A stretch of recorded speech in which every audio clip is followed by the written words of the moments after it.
Give me a little intro there, Gomer. There's no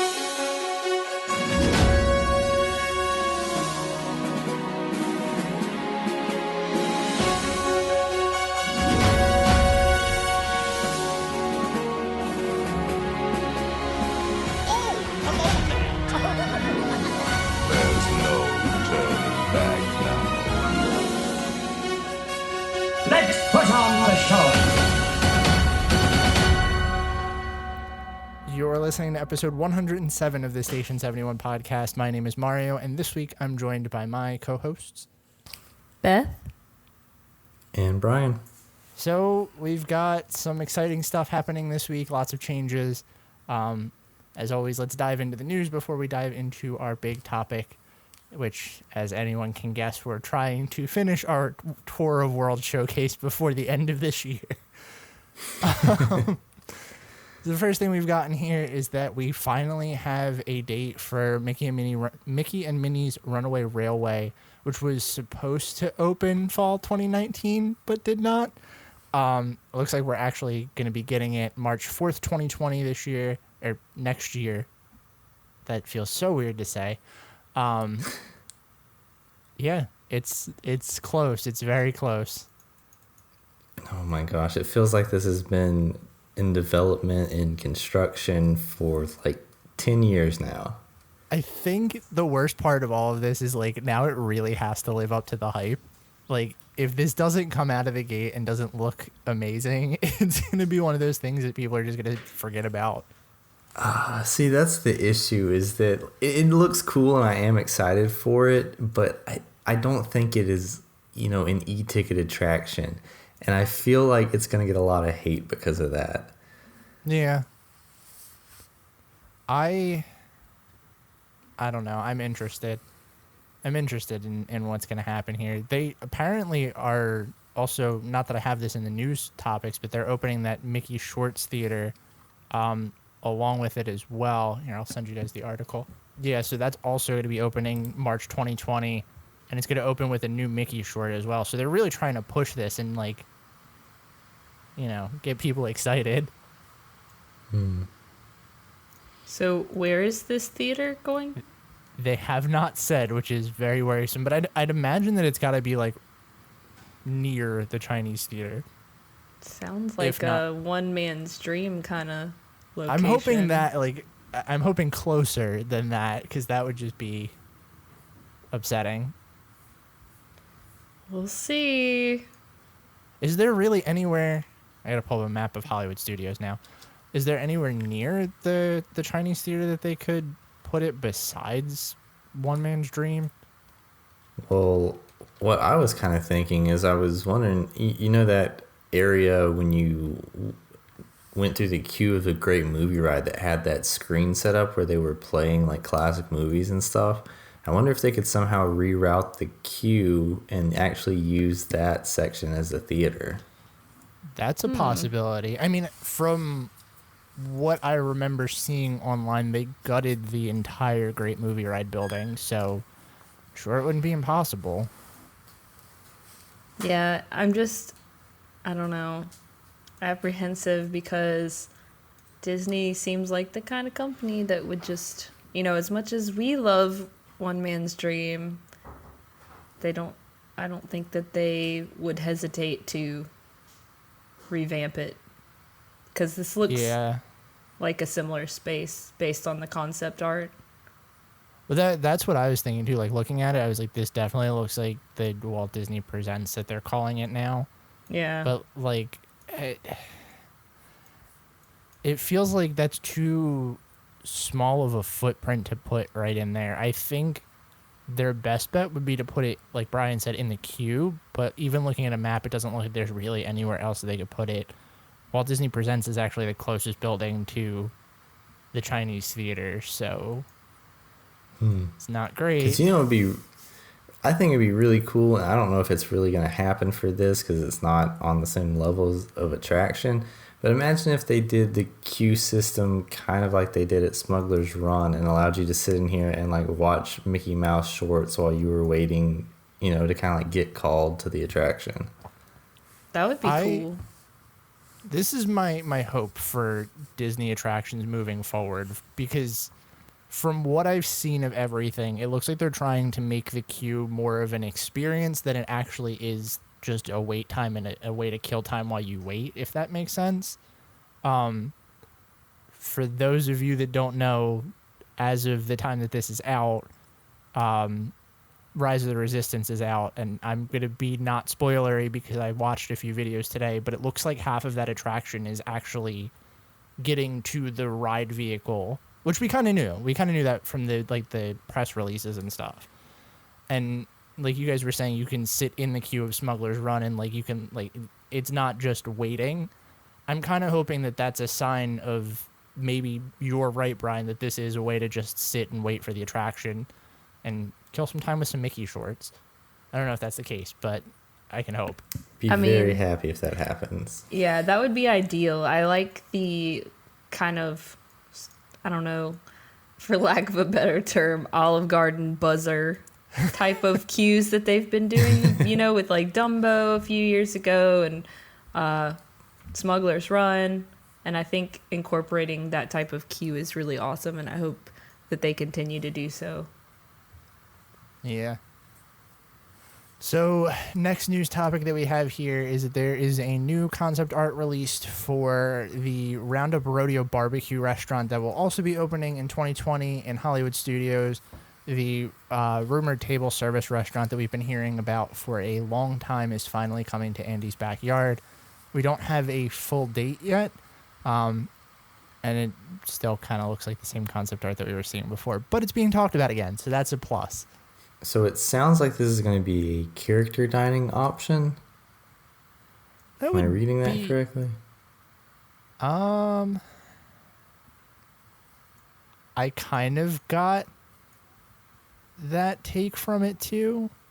I don't really know.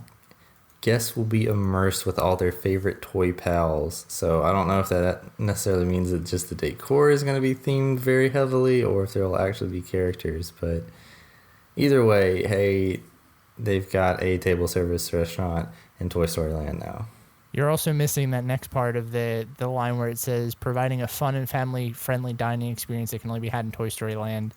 And then something about dining location constructed from Andy's larger-than-life playset and games. I'm hoping that means it's going to be more of like, I hate to say this, but like an immersive dining experience where it's kind of like Whispering Canyon and stuff like that. That would be cool to have here.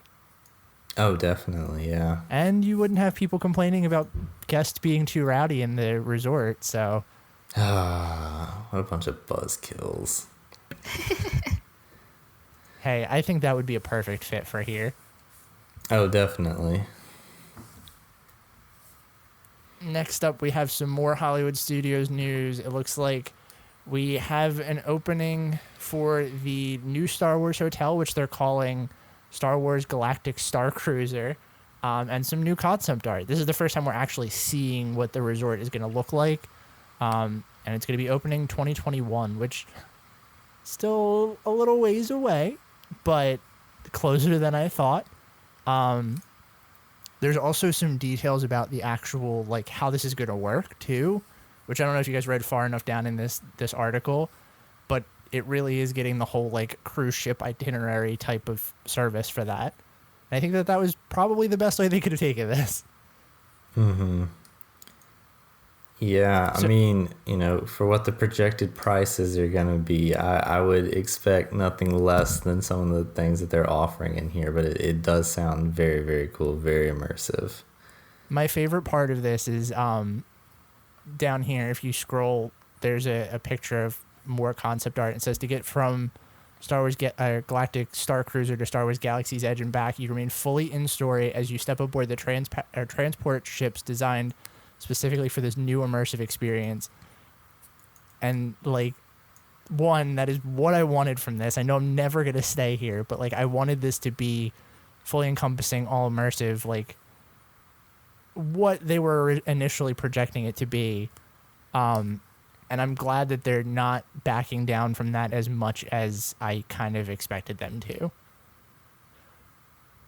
Yeah. I don't think we're going to see people running around in like Star Wars clothes that are staying here. I think that's gone, but I think that we're gonna get some of that. Like, the people that are staying there have to follow a specific itinerary, have to use specific transportation, and have a certain amount of time on Batuu, and we'll like actually have more of that immersive experience than we're thinking they will.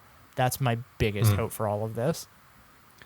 Yeah, I'm picturing this as either people come and stay at Disney at another resort for a couple days and then decide to do this for a day or two, or this is like the one thing that they come to do is like be fully immersed in this, because I don't think you're gonna be able to have like a normal Disney vacation and stay here and do anything else other than be completely immersed in this storyline. Mm-hmm. That's like this is gonna be on my bucket list. I know it is now, but I know that that's gonna be a very far off dream. So, last little piece of news to kind of bring it full circle is that it looks like we will be saying goodbye to Agent P and hello to DuckTales in spring of 2020. Disney just announced that DuckTales will be replacing Agent P's World Showcase Adventure, which I'm pretty sure this rumor's been floating around since the DuckTales reboot. I'm completely okay with this. Oh, I am too. I feel like at this point, like, it just makes sense. They needed to change that up. DuckTales is the next like Disney property that they should be running with. It all just makes perfect sense. Have you guys ever done these World Showcase Adventure things? I did it when it was Kim Possible. I just feel like if they have had to rebrand it twice in the past, I don't know however many years, it's not really a huge success. I see people do it from time to time, but I feel like most people don't take the time to stop and do it. So I'm actually kind of impressed that they're actually continuing to push to keep this fresh. There's two different things that I have to say about that. One, I think that the biggest issue that this always is going to have is going to be the properties that they're tying it to. I don't think any of the things that they're really like putting it on have as much weight as, say, like the attractions they're building, because they can swap it in and out. Like it's just an app game. But that said, like, you know, Phineas and Ferb is definitely moving out, and DuckTales is the biggest Disney Channel property right now, so it makes sense to move that in. The only thing that I'm interested to see how they handle, and I think this will be a big telling point on how much Disney is going to be relying on this in the future, is what are they going to be doing with some of those things that are exclusive to Phineas and Ferb? Because there were a couple of things in, like, Germany, for example, when you did one of the missions in there, the clock piece that ran out had Agent P on it, didn't it? It had something Phineas and Ferb related. So I'm interested to see if they swap that out for anything, and if they swap it out for DuckTales characters or anything DuckTales related, I think that that's a sign that they're willing to continue to invest in this. But if they swap it out for something that could easily be just not tied to this and not make any difference, that's when I think we'll start to notice that, like, maybe Disney isn't going to keep putting stuff in this place if it doesn't do well. Yeah, and I am hoping that they actually put the effort into this. I mean, it's not a huge money sink or anything to do little things like that, to keep it updated, to keep it with this theme that they're deciding to go with. So I'm hoping they do it. Yeah, I really hope that they continue to just invest money in it, and I think that this is a good thing to have in World Showcase for the younger kids that may be bored, because, like, who really goes to the Kid Cot fun spots anymore? Yeah. Well, you know, and the other thing too is that, you know, with the other ones, you know, back when they were doing Kim Possible and when they were doing the Agent P thing with Phineas and Ferb, is that I kind of feel like, I don't know, that was more for maybe younger kids, or at least it was like just for the kids, because I don't feel like the parents had that much of a connection with those. But now that they're doing like the new DuckTales thing, I think it'll be better because, you know, like that age group that grew up watching like the original DuckTales are like having kids now, and now there's the new DuckTales that like for the kids to watch. So I think it'll be kind of a cool connection between two different generations with this, and I think it'll work out better. Yeah, I do Yeah, think that's that, a good point. like you said, that's a really good property that we grew up with, and now like people our age are having kids and they're getting to watch that with their kids again, and that's really cool. I hope that they do more stuff like that.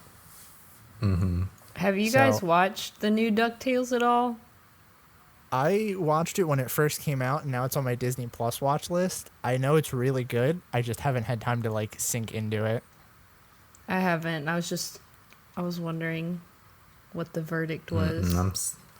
I'm still meaning to get around to it too. I really liked the little bit of it that I saw. It's just stuff like that I know is going to be more like I'm going to get involved in it. I probably should have watched it when it was airing like one episode a week, because that wouldn't be like I can sit down and binge watch this.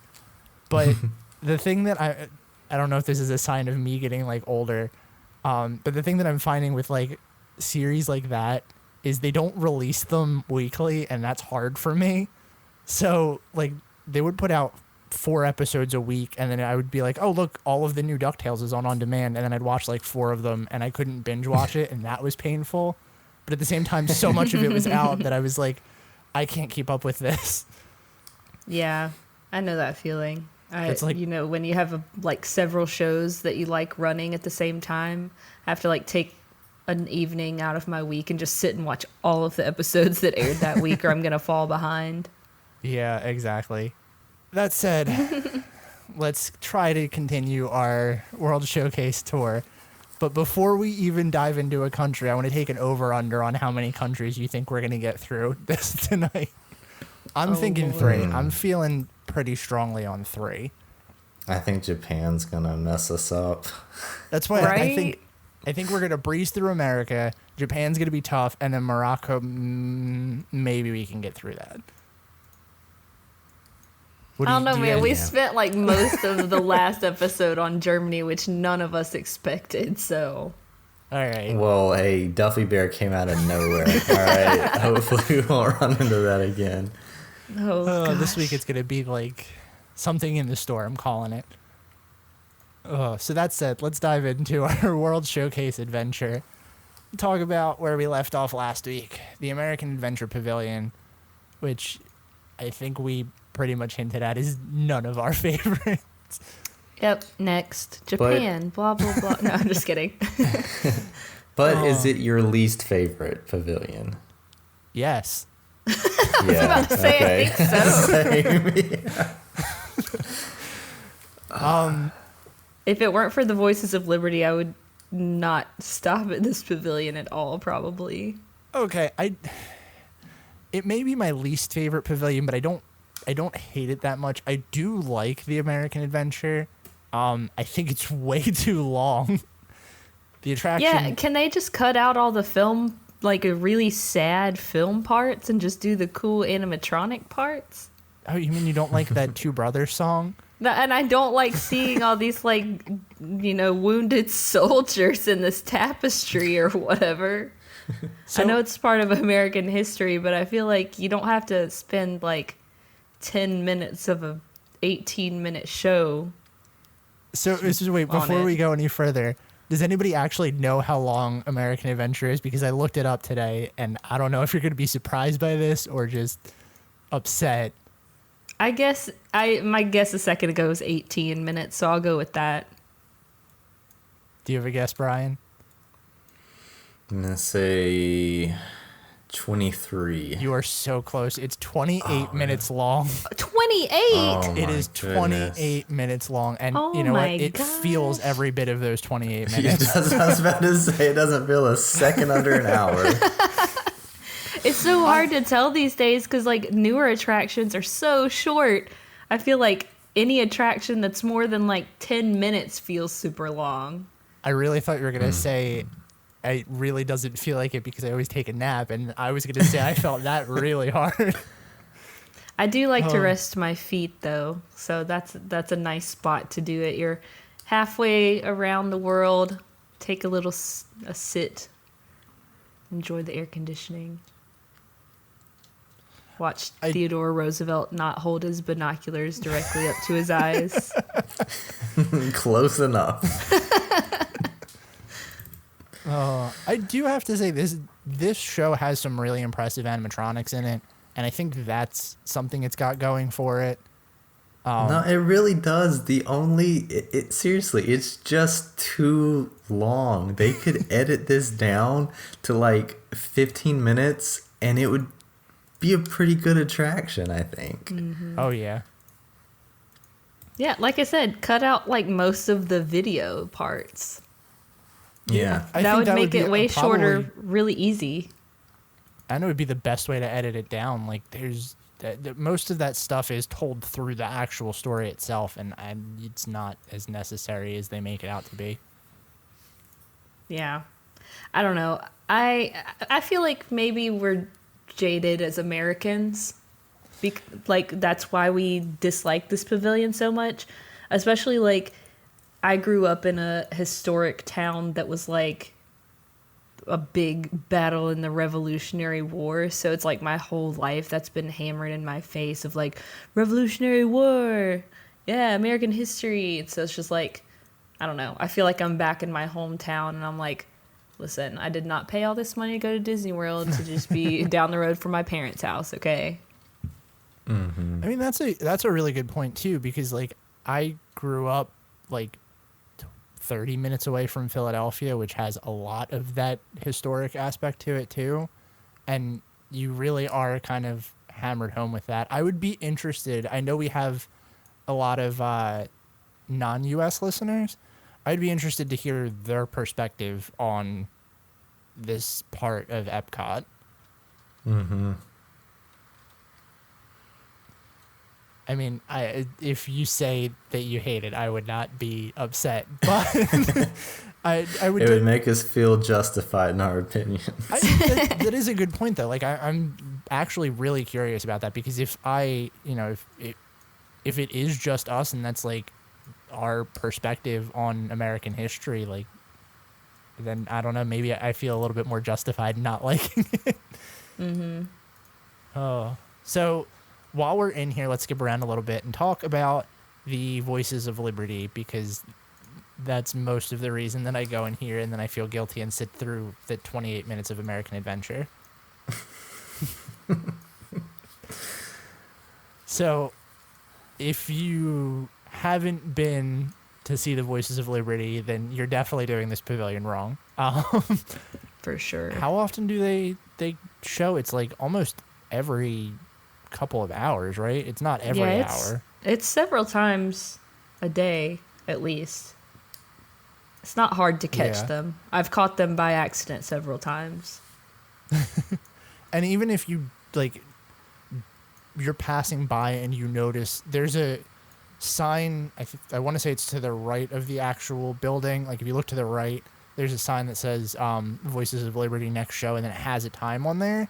You can actually go in and like check them out. Then I would say if you're within like 20 minutes of a show, definitely stick around and watch them, because this is arguably the best part of this pavilion. But yeah, the actual like inside of this building was definitely like made for them too, because the room sound in there is just so good. And that's probably just like the audio nerd in me geeking out about that, but like, oh yeah, I know, definitely. The acoustics of that building are just too good. So I guess we can move on from there. Talk about some of the food. We've got the Liberty Inn, which is the quick service restaurant. It serves burgers, chicken nuggets, fried shrimp, seasonal salads, macaroni and cheese. I don't think I've ever stopped to eat here, and I'm sure that you guys haven't either. No, and as we move into this, I think this is one of my biggest gripes with this pavilion, just overall, is the food here. Is that all the other ones I feel like at least put an effort into kind of, have options that are representative of that country's cuisine, and this one is just like, no, we're just gonna do standard, just like theme park food. At least they're working on that barbecue restaurant. That's like, Yeah. I Right. appreciate the like amount of regional options that they have there. Yeah, and that's definitely a step in the right direction. But what they've got right now is kind of sad. Yeah.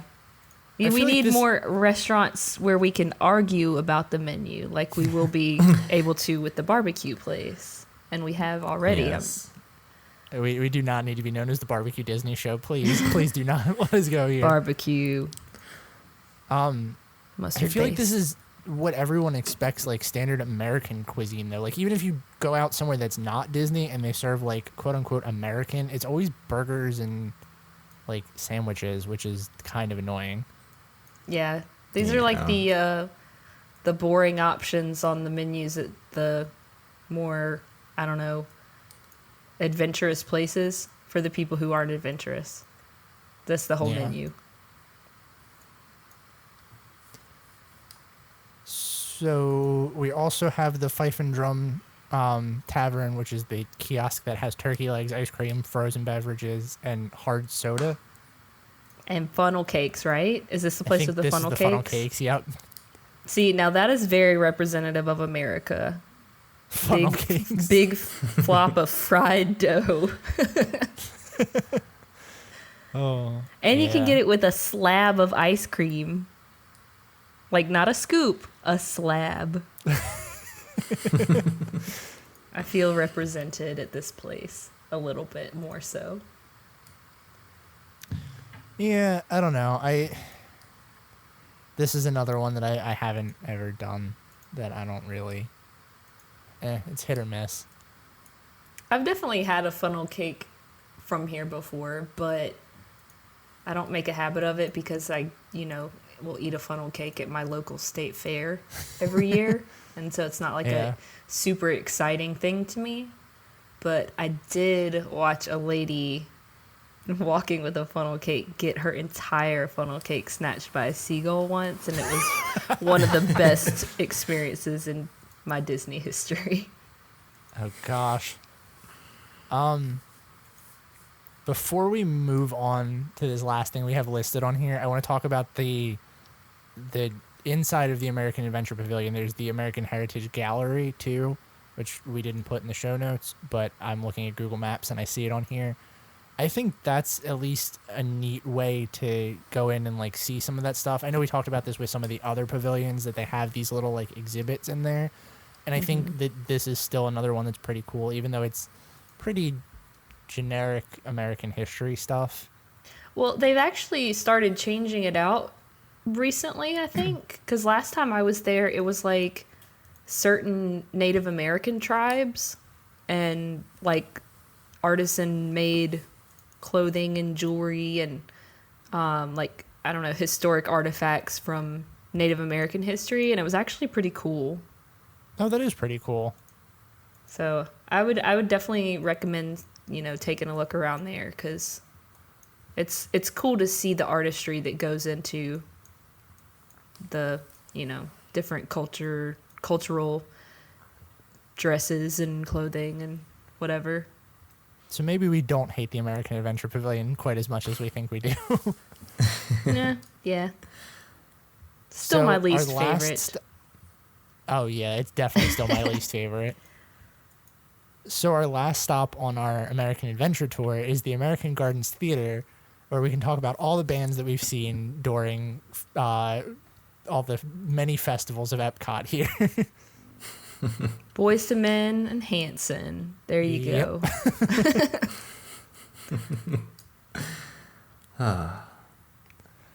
I will say that I appreciate Hanson's beer. I've never had it, but just the fact that it's called hops.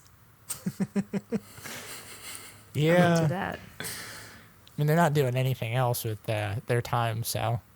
right? So I guess we can move on to the next. Oh, wait, we have some fun facts in here. Oh, I do. I actually, as unfun as I find this pavilion, normally I actually have a couple of fun facts for it. One thing, I never really thought about this, but it makes sense, and found this fact in a book I was reading, but the reason that when you go into World Showcase that Canada's on one side and Mexico's on the other side is that the original plan for World Showcase was to have the U.S. Pavilion at the start, which kind of makes sense. You've got Canada and Mexico bordering the U.S. now. But the Imagineers decided that it would be kind of weird if, you're in America and the first pavilion you walk into is America. So they decided instead of having it as like, the entrance when you walk in, it would make more sense to have it as more of the host of World Showcase. And that's why they moved it all the way to the back where it's at now. That's a cool fact. I did not know yeah, that. like I never really, it like clicked as soon as I read that, but I was like, oh yeah, that would make sense because you put it in the front and then America's right between the two countries it borders geographically. But the other two facts I have about this are about the pavilion itself, which is kind of cool. The first one is if you're standing in the pavilion outside of the actual building, if you might notice that it kind of slopes downwards towards World Showcase Lagoon, and the reason because of that is that the building, the way they set it up was they wanted to actually house all the animatronics in the basement and then have them come up, but obviously it's a lot harder to dig down to make the basement. So what they decided to do is just slope the ground up, so you're really actually walking in on almost the second floor of the pavilion, and when you go and do the American Adventure, and all the animatronic and everything is actually held in the first floor, which is underground in this case. That's cool. That's a neat and workaround. Yeah. And then the last thing is that the American Adventure Pavilion uses forced perspective, but it's actually the opposite way that Disney uses it almost anywhere else throughout property. They've actually designed the building so that it looks smaller than it is, whereas they're normally doing things to make it look bigger, like Cinderella's Castle, Belle's Castle or Beast's Castle or anything in Magic Kingdom. And if you stand back from it, it looks like a just 2-story colonial building, but it's actually 5 stories tall. And they do a lot of things like on the first floor, making the doors and windows like absolutely massive. And then that makes it kind of, instead of tapering up towards the top, they actually kind of taper it down towards the bottom so that it feels larger or smaller that way. What's funny though is I read this same fun fact and I was like, it doesn't really feel like it's 5 stories tall. And then thinking about going into the American Adventure and all the stairs and the slopes and all of that stuff, I was like, yeah, okay, I can see it. Mm-hmm. So my question is, why is it 5 stories tall? Well, I mean, to house the theater, I think it's like, is the theater in there 3 stories or 2 stories? I don't remember. Because it's got Is there a balcony? At least in there the is, like isn't there? in the I'm theater almost... of the you're talking about the American Adventure? Yeah. There's no balcony seating. I mean, is it not? No, Man, it's all on a while. it's all on a slant. So when you actually go, I think you go down and then up again to get into the theater, and then while you're in the theater's on a giant incline or a decline down. So all of the seats are like stacked upwards on a slope here. I'll send you a picture of it to better visualize. Yeah,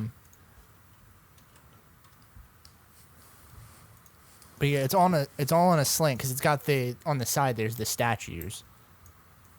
It just seems to me like, why would you make a building bigger? Like, why would you make a big building and then make it look smaller rather than just make it smaller? Yeah, if you don't I'm not need sure the if space. it's housing. Well, the making it look smaller is like you said, the colonial structure, just because that's like how they were built in that time period. I think it's probably all storage and like looking at it on an overhead view of Google Maps. I'll send you this too. You can kind of see where the building structure breaks into like the different parts of it. and the back half of this building's got to be all the American Adventure. Yeah, I'm also thinking that kind of because of that too, and to house the theater and everything, they probably like horizontally had to make it fairly large to fit that in there, and then to keep like the aspect ratio the same, they had to make it tall so that it still looked like a colonial house instead of just this really long, wide building. Yeah. Gotcha. That's kind of what I'm thinking too. Fun fact, you can also rent the American Adventure Pavilion out for like venue space. I didn't know just that. found that out, which is very bizarre. You think somebody would get married in there? Is that on the list of... Or is it just like corporate party kind of thing, maybe? Well, I was looking at pictures because I was trying to find a picture of the hallway that leads into the American Adventure, and I stumbled upon that, the thing that I just sent you guys. Interesting. But I'm now looking at the Disney Fairy Tale Wedding site to see if you can get married there, because talk about American wedding.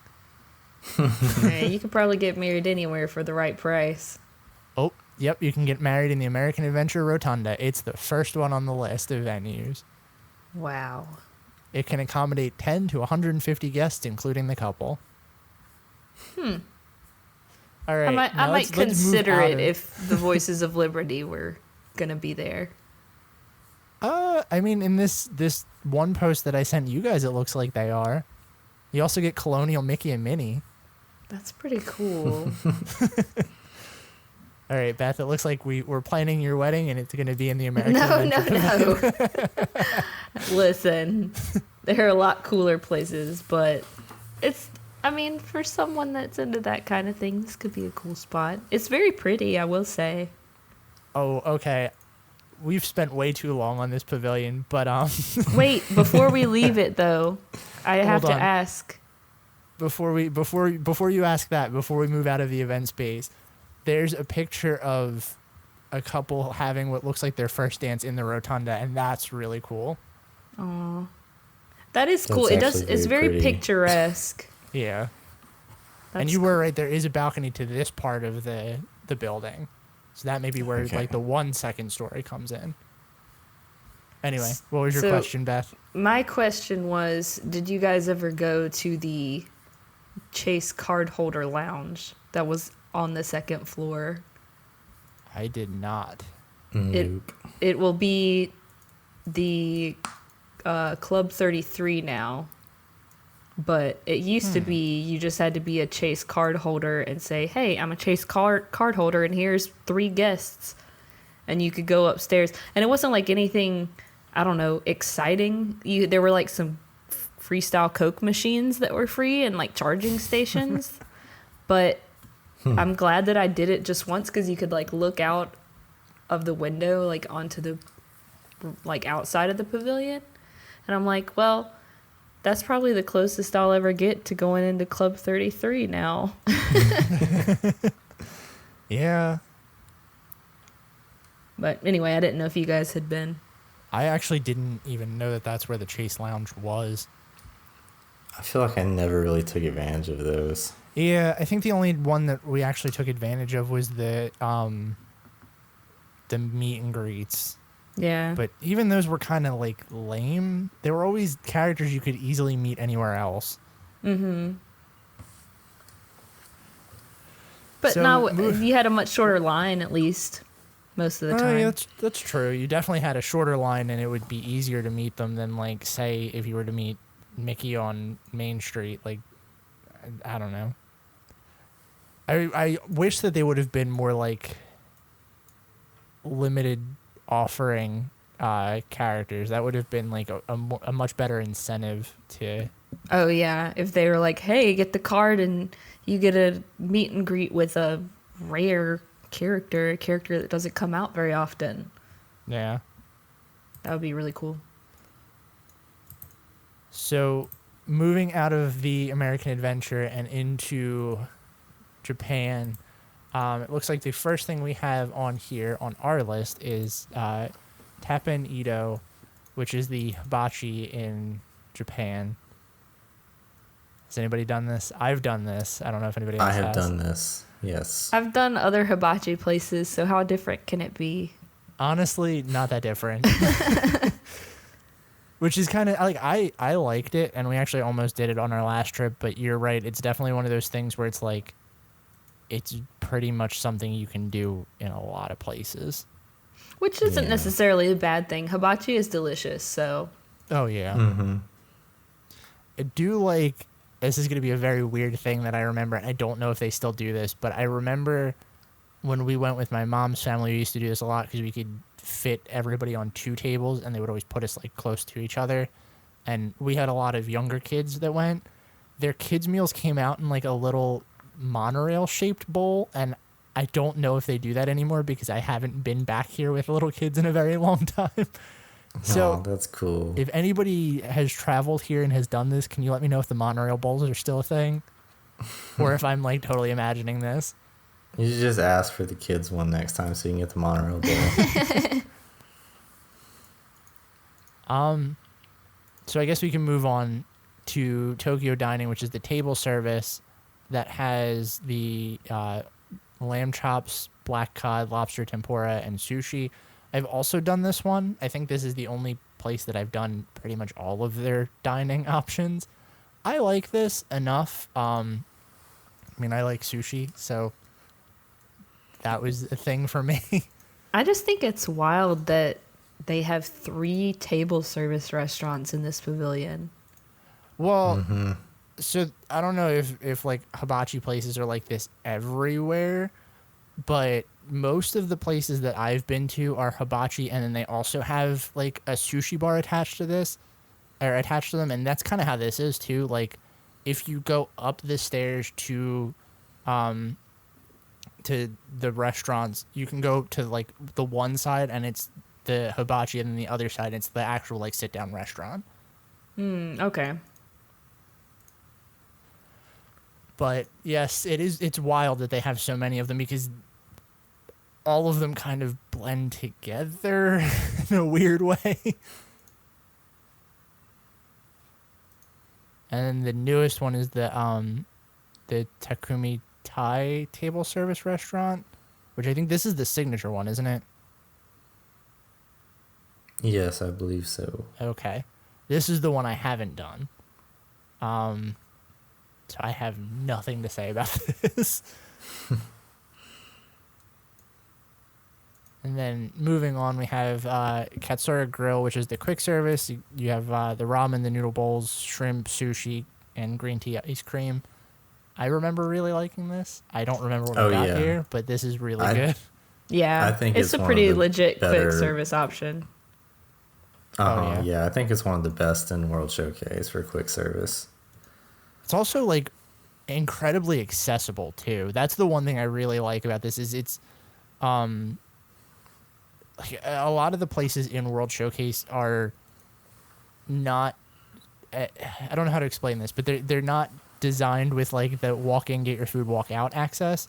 This one's pretty much like you walk in, there's like a line to get your food, and then the tables are right there. And I feel like there's always plenty of seating here, at least when I've been, which I really appreciate. I think a lot of it is just because it's kind of like tucked away in that top corner of the pavilion, and a lot of people might kind of pass it by.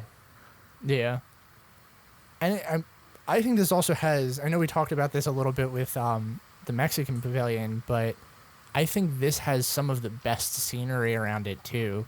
Like you have that big koi pond in front. This is just like, if you're gonna do quick service in World Showcase and you're close by here, this is definitely the option that you should probably be going with. Totally agree. Definitely agree. So next thing on here we have is the Kabuki Cafe, which has the shaved ice, sushi. Everything has sushi in here. And the Japanese beer. Anybody for shaved ice? I've had the shaved ice here. They're really good. I keep meaning to. Yeah, I've keep saying I've heard I'm it's going to. good, but I keep saying I'm going to, and I just never do. I just find it so hard to not eat at kiosks because there's always a festival going on. Yeah. There's always so many things that I want to try from different kiosks that I can't make room for things that I know are going to be there next time. I was thinking about this the other day, and I don't know if this is going to be like a little tangent or anything, but I think with how often festivals come through Epcot, it's going to be a lot easier to find at a time to do stuff like this because before I used to have the mentality of like, oh, it's Flower and Garden now, and if I don't go get this one specific Flower and Garden item, I'm never going to see it again. Now it's like, oh, it's Flower and Garden, but I'll be back here next year for the Flower and Garden Festival as well. So like, do I really have to try this limited time item that's going to be back next year? But it's not always back. Most of the time it is. They did not bring back my vegan Greek nachos to Food and Wine this year, and I was very upset about it. All right, that's oddly specific. They also did not have the Beijing-style candied strawberries at Flower and Garden that they had for several years, which was my other favorite thing. I'm just saying, there are no guarantees. The things that you love can be taken away in an instant. To me, I feel like it's just easier to swallow that than it was before because, like, I remember it used to be where it was like, oh, I'm coming and Food and Wine just happens to be on at the same time. And it's like that 2-month span where it's Food and Wine. Remember those days? And now it's like, oh, it's Food and Wine, but that'll be here for the next, like, 7 months. So. Yeah, I don't take anything for granted now. Another thing they got rid of. Another thing they got rid of was the crabless crab cakes. Those were delicious. Wait, hold on, what? Crabless. How do you have crabless cakes? How do you have crabless crab cakes? That is. Wait, did it use imitation crab? No, it's like vegan. So it was just a crab cake without the crab. It's okay, so there's this vegan brand called Gardein, and if you see them in stores, you should definitely try them because everything they make is delicious. And I don't know how they do it, but they make these crab cakes that taste just like crab cakes, and they're vegan. They also make fish fillets, like literally like McDonald's filet of fish sandwich, like breaded fish fillets that taste exactly like fish fillets. But so it's not using any kind of like substitute. Totally vegan. Meat substitute. It's wild, man. Plant-based is the future, y'all. Because when I think of like a crab cake that doesn't have crab in it, it's kind of just like a hush puppy. No, okay, so that's why they called them crabless cakes, because it tastes like a crab cake. It just doesn't actually have any crab in it. So they're just cakes. It's like a veggie burger is supposed to taste like a hamburger, but they didn't do a very good job of that until recently. But now you can get quote unquote veggie burgers, plant-based, I guess is the better term. Like the Impossible Whopper. I've had several people say that they like it better than a regular Whopper that are not vegetarians. Not hard to do. And I had it, and it was delicious. It tasted exactly the way I remember a Whopper to taste. Granted, I haven't had a Whopper in, like 18 years, but anyway, enough about my lifestyle. I just want you guys to know we're hitting 50 minutes and we haven't even hit the department store. Oh my gosh. Oh boy. It's going to be another one of those episodes. But before we go there, let's talk about the live entertainment and the drummers that are outside, like right when you first walk into the pavilion. You guys have seen them, right? I feel like it's pretty hard to miss them. I think this is a really cool entertainment option. It's definitely not my like top live entertainment option for World Showcase, but it's up there. Yeah. I feel like they always have. Go ahead. I'm sorry. Go ahead.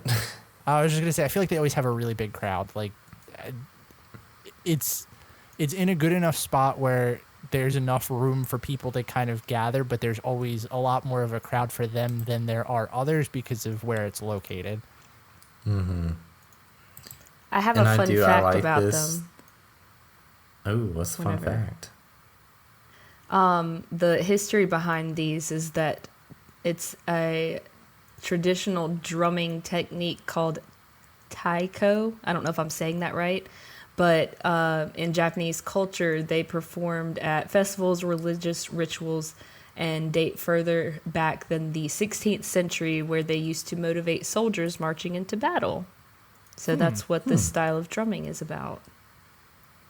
That's cool. What were you going to say, Brian? I feel like I've cut you off now. The only thing that I don't like about this show is that it's very loud, and that's fine, but I don't like the fact that I can easily hear this from the American Pavilion or Morocco when they're doing this show. That's a really good point. Yeah. I don't understand what makes this show so loud either, because there's like I would understand more if it was like a tight closed in pavilion, but like I think where it's located in the Japan Pavilion, there's a lot of empty space. And it's also like right near like the front. It's not tucked away towards the back, you know, so it kind of just projects out over the lagoon. Oh. All right, so now that we've gone through everything else, let's dive into the big thing here and talk about the Mitsukoshi Department Store and all of the fun things that you can find in here. The best store. There's so much stuff. You know, it's funny. I say so much stuff just in Disney World in general is like, oh, that's an every time I go thing. That's an every time I go thing. I literally do not know if I have been to Epcot without going into this store. Yeah. All right, so I just want you guys to know that I found out on Google Maps, apparently I can walk through the store. So that's what I will be doing. Oh, no, I can't. It's the restaurant. Never mind. I was about to say, before or after the remodel? No, I tried to go. Well, I might be able to go through in like the one corner, but no. Suddenly, it's nighttime in Epcot, and I'm confused. So I can't walk through the store like I thought I would. That's a bummer. But let's go in through the front and then walk towards like the back, because I think that's probably the easiest way for me to remember this. So you walk through the front and it's all Nerd like, stuff. Yeah, that's it. It's a lot The of like best anime nerd things, stuff. Pokemon, Hello Kitty. yeah, Hello Kitty, Studio Ghibli.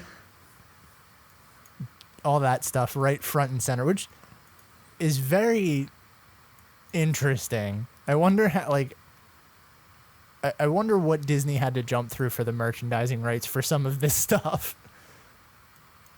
Well, I'm pretty sure That's a good point. it's not actually, like, it's not run by, like, corporate. You know how, like, a lot of the places in World Showcase are run by, like, the actual, you know, whatever countries, people.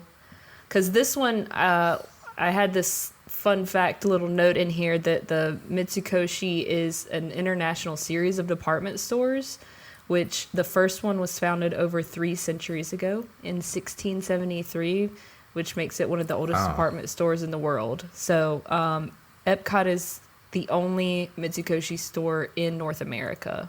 So I'm pretty sure it's run by, like, the Mitsukoshi people. Yeah. So I guess Well, that would maybe would make make licensing easier. Yeah. So after you walk through all of that stuff, there's also the pick-a-pearl stations, which, have you guys done those? I haven't done it, but I've watched it many times. So I've done it, surprisingly. I think we've done it twice now, actually. I think it's a really cool thing, and it's definitely like a unique souvenir to get at Epcot. And for like the longest time, that was always like one of the big recommendation things on all of those Disney lists was do the pick-a-pearl. But even if you're not participating in it, it's a fun little watch because they get everyone involved. Yes. It's like a community event. Yeah. So for those that don't know, the station is set up. I remember how it used to be. I don't know if it's still set up this way, but there's 2 round glass tanks in the front, and there's like stations on the side that have the fittings for the pearls, and then they can actually put the pearl in the enclosure that you pick out. But the tanks have actual oysters in them, and you get to pick the one that you want, and then they crack it open and do this little like pearl ceremony thing. It's fun. I think it's a ton of fun. It's definitely cool. And we went by it and we watched when they were doing one last time we went, and I don't know how much it cost to get the actual settings and everything, but like the little pearl thing itself was surprisingly inexpensive. I'm wanting to say it was less than $20 to do this. It is. It's actually really inexpensive, which is why I would definitely say it's one of the like the better souvenirs because it's a lot more personal. But I think that where they really try to get you is the settings because they're really expensive. I don't think we actually we did them, but I know you can. What we ended up doing was buying the Pick a Pearl experience, which, like you said, was probably about $20. And then you like go on Etsy when you get home and buy a setting for probably the same price. That's smart. But I don't know if you guys have looked into this as much as I have, but apparently there is a whole set of forums that have strategies on how to pick different pearls.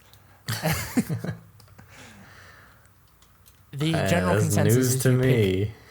The general consensus is you pick the biggest and ugliest oyster, and it has like, there's different colored pearls you can get to. If I remember correctly, there's black, pink, white, and I think there's like a bluish tinted one.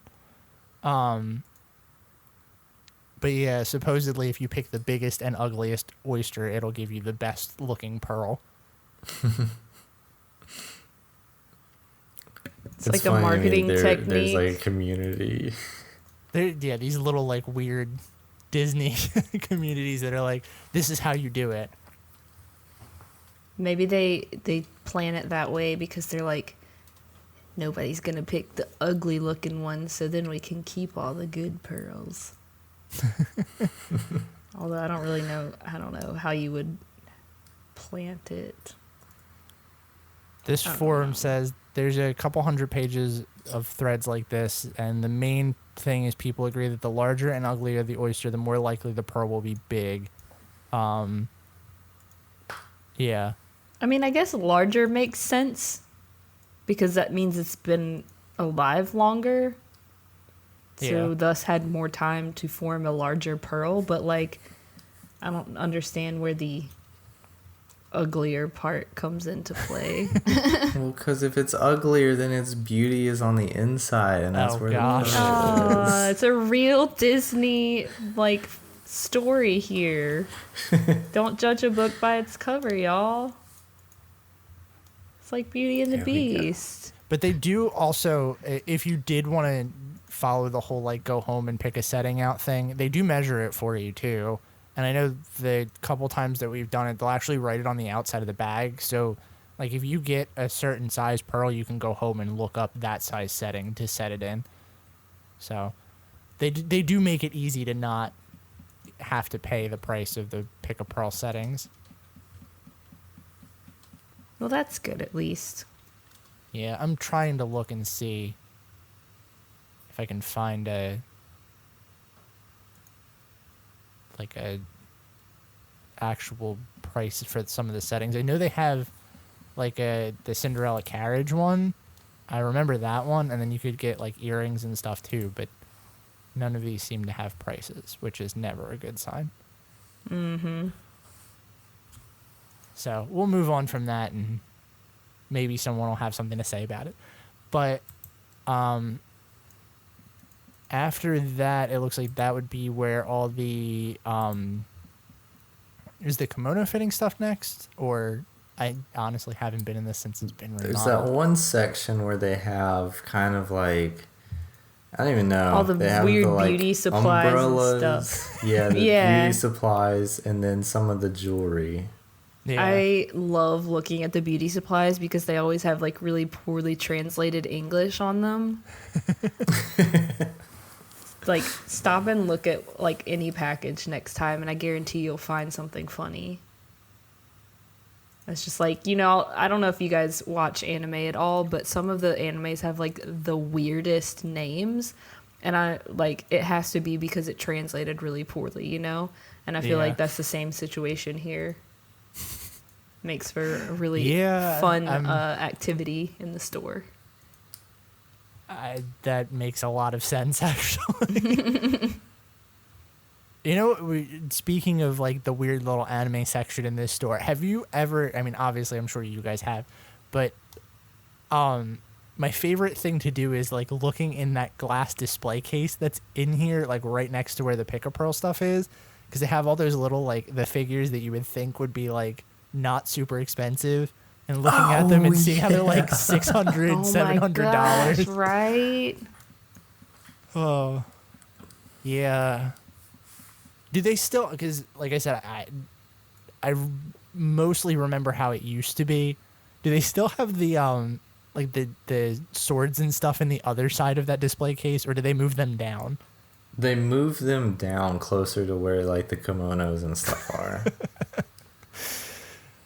Oh gosh, this pavilion is a wild ride. Oh boy. And then you also have in that same section with like the beauty supplies and stuff, they have all those like the good luck cats, right? Yes. 'Cause I have several of those and I don't know where they came from. Like I have a little mini black one on my desk that I'm looking at right now. I thought that was Couldn't- a Chinese thing. I'm pretty sure it is. Okay. Why not? Oh no, apparently it's both Japanese and Chinese. Okay, gotcha. I want to know what the black good luck cat means, because now that I'm like starting to fall down this rabbit hole, we're gonna save that for later. I'm a little But- biased, but I think black cats mean the best luck. I'm pretty sure like each color is something specific. Like, if I remember correctly, it's like the color of the cat determines what you want luck, like the luck to come from. And if I remember correctly, the two black cats that I have both mean money because I got them when I was really little.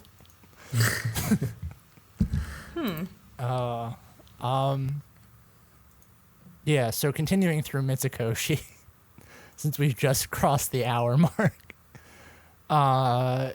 What else is in here after that stuff? I know there's well, also the bonsai trees, but I'm pretty sure that's further back. the bonsai trees, and then what do they call them? The Buddha boards with it have Yes. the little Oh, things those that you are ride so on with the cool. water. And the little I love Zen those so gardens. much. Yes. I think that there should be like an age minimum though for the Buddha boards, because forever there will be this little kid taking the paintbrush and just wetting the entire thing. I'm like, Yeah, you yeah, they obviously put little don't get the signs point. out. So dumb. The best part of this store is that it literally is everything that Americans think the Japanese culture is. It's anime, bonsai trees, swords, kimonos. Like, It really is. It's like a stereotype store essentially. I like imagining it's like since it's their department store in Japan, you know? I like imagining this is just like if a Japanese person, like for us, going into like a Belk or a JC I Penney's feel like they or would something. be so bored, like so disappointed walking into an American department store. This is really how they are in Japan. Where are the Yeah. samurai swords? No, we sell pants here. so bad. Oh gosh. There's also like there's one section in the store that has a ton of like chopsticks too. That always amazes me because I never see anybody shopping there. Oh, like feel the like the back back part half- with the food and stuff. It's like kind of the transition. It's like right between the the Buddha boards and the candy. It's like right in that little walkway right between there. I feel like the middle half of this store is the spot that nobody actually buys anything from. Yeah, I definitely look at it, but I don't remember buying anything. I've definitely spent money in the back half. I will say that because that's where Oh yeah. that's where things get real good. Which Yeah. the back half is all of the candy, all of the drinks, all of the snacks, the stuff that you can enjoy there, and the sake bar. Actually, the sake bar has been moved. Is it? Oh, that's disappointing. Yes. Where is It it is now? now in a kiosk right outside when you exit. Oh, that's really upsetting. I liked it in the back corner because it felt like it was just kind of like with all of that other stuff. Yeah. It makes sense though because it was like a really weird spot for like a line to form. You know, Yeah. just like I never felt like it had a line though. I feel like if you went during certain times, it definitely had like a crowd of people, Yeah. but I don't know. It probably makes the flow of that back half work a little better. Not having Yeah. it anyway. But this snack section, oh my gosh, this snack section. I love this stuff so much. What is it with like Japanese candy and just being like the best thing ever? I don't know. It's like, it's not only is it super tasty, it's like so much of the stuff is like really cute stuff or it's like interesting, you know, it's I don't know, you know. I think Yeah. my favorite are the little the little koala wafer things, and you can get them they're with either so like chocolate, good. vanilla, or the strawberry. Oh, those are my favorite. Did you I guys feel like you can get never those have anywhere, though. Did you guys never have those as a kid? No, I've had them all the time. Yeah. As a kid, But- they used to sell them all the time in America and they were called koala yummies. I feel like you can't find them anywhere now, though. At least I It's can't. true. I've seen them in some places, but it's not like it's in. Actually, I don't know when the last time I saw them was, but I mean, I've seen them definitely in seen them World more Market recently. and stuff, but like I haven't seen the American version in a long time. Oh, okay. So you know where I do remember seeing them, Five Below, that like $5 and under store. Huh. I've seen them in there a couple times. I also feel like There's I see one near Pocky me. I'll everywhere have to too. try that out. Yeah, Pocky kind of took off, I feel like, in the last few Yeah. years. Have you guys ever tried any of the drinks that are in here? Because I'm looking at pictures of like the candy and all that, and I'm looking at the drinks, and I've never actually thought to buy something from in here. The one where you have to like pop the marble down. What? You don't know what Yeah, I'm I've talking about? had one of those, but not there. I've had them at World Yeah. Market, and I've seen them at the Japan Pavilion, and always am like, oh, I should get one of those, but then I don't, because I'm like, I could get it at World Market. Womp. But it's in Epcot. That's I totally know. different. They probably have some cool, like, I don't know, flavor that is harder to find in other stores, but I would definitely Yeah. recommend them. Like, I haven't had, I don't think I've ever had one that I didn't like. I've had a few different flavors. But the fun part is popping the marble. I have no idea what you're talking about, so I've looked up at like a YouTube video of this, and this is the weirdest thing. Yeah, I think it's completely unnecessary, but it is really cool just to see the designs of the bottle and stuff. It's part of the experience. Like, this is so bizarre. It's so extra. That's the thing that's getting me is like, why? It's the thrill of it. It's like, am I gonna pop the marble before I drop the drink? Trying. Oh goodness, is it at least like good? I like them. The ones that I've had. Okay. But the last thing that we need to talk about, if we're talking about anything in Japan, is that little the like Kawaii. display building that's attached to it. It wasn't always that. Yeah, it used But to that's be what- like It was video games. cool. For a Yeah, it was while. cool 'Cause video games. I remember Tom Nook being in there. Yeah, I remember that. That was exactly where I was gonna go with that, because there was that. They had the Tanuki Mario, and it was all about like that kind of culture. Actually, you Now know what I it's- think it was? I think it was the different, I don't know what they're called, like guardians, like how they Yes, have that's what it was, because- Tanuki and the little Kappa, like the different mythical Yes. creatures or whatever, and then they had pop culture references of each one. Yes, that's exactly what it was, because that was what I remember it being. What is like? trying to- I know it's kawaii now, but like, what are the displays like? It's like a bunch of It's Hello Kitty very- stuff. No, It's- it's pop art-esque, and the culture of like kawaii. Like, It's they been a have, while since I've been in there. I remember the big statue thing that looks Yeah, like it's made that's out of kind like of- bubble gum or something. It's got toys in it. It's like melted plastic with like smaller toys inside. Oh, It's very weird. And they play like really loud music that's I don't know. This is one that I used to like really, really enjoy, and now I'm just like, this is not for me. Mm-hmm. Not the audience you're Skippable. trying to.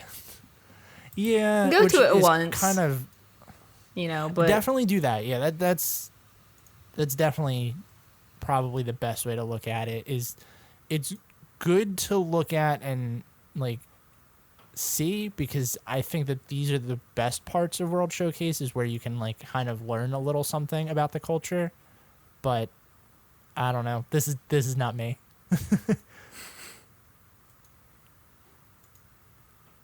I really can't. Yes. Okay. I just found the old exhibit. Link you that. This article is from 2010, so that wasn't even that long ago. it was almost 10 years ago. Gosh. Spirited from Ancient Beasts. Stories, yeah. Yeah. Which that sounds much cooler than like the culture behind kawaii. Like, oh goodness. Yeah. Right. I agree. I feel like kawaii has a very limited audience that like would see, oh, I want to go and look at this. But Spirited Beasts, from Ancient Stories to Anime Stars, that sounds interesting. You know what's really bizarre about this space? Like, I'm gonna link you the new article that the Parks blog put up about the cute culture at Japan Pavilion thing. And the pavilion didn't change at all. They just put new stuff in it, and it's so obvious that like they just threw things in place of other stuff. Like the giant statues are just swapped out. Yeah, and like I feel like them being in the like Zen garden thing doesn't really make much sense. Yeah. I don't know. But I felt like we needed to at least talk about that. The first comment on that one says, I would say from Disney's stable of characters that Sophia the First is emblematic of kawaii. I would also add the palace pets from Whisker Haven Tales, quite cute in its own right. And yes, I have a little daughter, as you might be able to tell. Like, what? Am I the only one goodness. that's upset by palace pets? I don't even know what that is. Nope. If I'm thinking what it if it's what I think it is, it's this completely non-canon thing where the princesses have pets.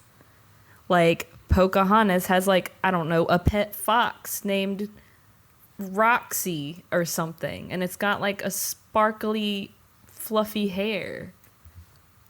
And I'm like, yes, it's like, this is not canon. Some of these princesses had pets. Why not just use them? Oh, I found one with their names. Here we go. I love Disney's merchandising. This is our Duffy Bear for this week. We've already gone through 3 Duffy Bears this week. We have Dreamy, Treasure, Teacup, Berry, Pumpkin, and Summer. None of these I am able to identify which princess they belong to. This is just such a blatant money grab. I think that's why I really hate it. Yeah. If I remember correctly, these came out like when Disney really didn't have a lot of marketable stuff, so I kind of see where they came from, but at the same time, I don't like them. Yeah. I'm not a fan. Anyway, is there anything you guys want to talk about other than this? Because we've hit an hour and 16 minutes. I don't think we're going to make it through Morocco. Yeah, definitely not. Oh, you have some fun facts on here before we come out. Yeah. So the 83-foot pagoda at the entrance of the pavilion, which is where the Matsuriza drummers do their performances, the pavilion has 5 tiers, and each one is representative of an element in Buddhist culture and the order in which they believe that the world was created. So earth, water, fire, wind, and sky. And the pagoda is topped with a bronze spiral called a soren. It has a water flame at the top, which is believed to protect the building from fire. That's interesting. Cool. And then that big red gateway that you see in the water in front of the pavilion is called a torii gate. And these gates are often found at the entrance of Shinto shrines and Buddhist temples, the belief being that sailing or walking underneath one of the gates cleanses a person so that they become pure and deserving of entering a sacred land. So, and a cool detail to look out for at the bottom of the torii gate is there's a collection of barnacles, which were actually added by Imagineers to imply that the gate is, time-worn, has been standing there for a long time. That's interesting. That's a neat detail. I've always noticed them, but never thought to see if they were put there by Imagineering or if it's been naturally put there. Yeah, because it kind of looks like it could be. Mm-hmm. Oh gosh, I pulled up a picture from Wikipedia, and I was looking at the archway, but I noticed in the background that Spaceship Earth has the giant Mickey wand on it still. Oh god, that dated this photo big time. Then that's going to do it for us this week. Thanks for joining us again on another episode of the Station 71 podcast. If you like what you heard, be sure to subscribe to us on iTunes or wherever you get your podcasts from. If you want to keep in touch with us, you can find us online at facebook.com/Station71pod, Twitter at Station71pod, Instagram at Station71podcast, and in our Discord at bit.ly/S71chat. As always, links to our social media and all of our show notes can be found on our website at Station71podcast.com. Hope you enjoyed your ride, and we'll see you real soon. Please stand clear of the doors. Por favor, manténganse alejado de las puertas.